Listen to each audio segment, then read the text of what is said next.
கோடை காலத்துல உடல் வெப்பத்தை குறைக்க சில டிப்ஸை நான் இப்ப சொல்றேன், மறக்காம நோட் பண்ணிக்கோங்க. ஃபர்ஸ்ட் ஒன், இளநீர்.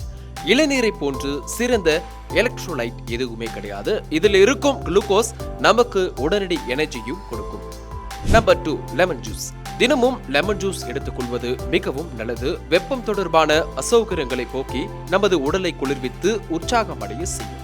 ஒரு நாளைக்கு 2 கிளாஸ் வரைக்கும் நீங்க குடிக்கலாம். மூன்றாவது, சோற்று கற்றாழை. அதிக குளிர்ச்சியான இந்த கற்றாழையின் சதை பகுதியை வீட்டிலேயே ஜூஸ் ஆக்கி நீங்க குடிக்கலாம். ஒரு நாளைக்கு 2 டீஸ்பூன் வரைக்கும் நீங்க எடுத்துக்கலாம். ஃபோர்த் ஒன், நெல்லி.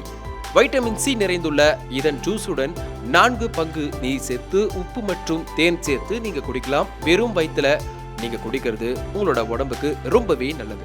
இந்த மாதிரி சூப்பரான ஹெல்த் டிப்ஸை தெரிஞ்சுக்க இப்பவே வெயிட் நியூஸ் ஆப்பை ஃபாலோ பண்ணுங்க.